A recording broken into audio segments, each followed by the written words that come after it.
পেশি শক্তি এবং অস্ত্রের ভয় কেউ দেখাতে আসবেন না। বাংলাদেশ জামাত ইসলামী জনগণকে নিয়ে 17 বছর লড়াই করেছে। আমরা আমাদের ইনমেচিউর করে ইলেকশন চাই না। একটা ম্যাচিউর ইলেকশনের জন্য যদি আরো ধৈর্য ধরতে হয়, ধৈর্য ধরবো, কিন্তু ইনমেচিউর করে ইলেকশন জাতি গ্রহণ করবে। আমরা চাই দ্রুত সময়ের মধ্যে তফসিল ঘোষণা হয়। দ্রুত সময়ে তফসিল ঘোষণার দাবির অর্থ এই নয় ডাক্তার সিজার করতে চায়, মা কি বলে, বাবা কি বলে, 10 মাস 10 দিন টাইমকে ঠিক রাখ, ম্যাচিউর বেবিটা আসুক। আপনারা তাড়াহুড়ো করেন না, তাড়াহুড়ো করে একটা ইমম্যাচিউর বেবি আমি নিতে। আমরা লক্ষ্য করছি কেউ কেউ এরকম একটা সুন্দর নবজাতকের মুখ দেখার নাম করে ইমম্যাচিউর বেবি পাওয়ার জন্য যারা নির্বাচনের জন্য কেউ তো চাপ প্রয়োগ করছেন।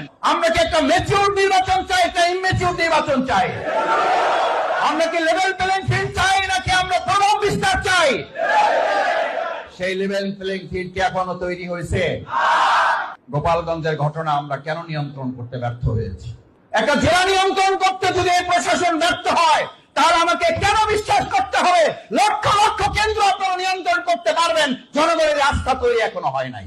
আমি এখানে ঢোকার সময় আসতে আসতে আমাকে দুইজন কানে বলেছেন, মাসুদ ভাই শক্ত করে এটা বলবেন, আমাদের এলাকায় কিন্তু অলরেডি পেশি শক্তি ব্যবহার শুরু হয়ে গেছে। আমাদের এলাকাগুলোতে অলরেডি অস্ত্রের প্রদর্শনী শুরু হয়ে গেছে।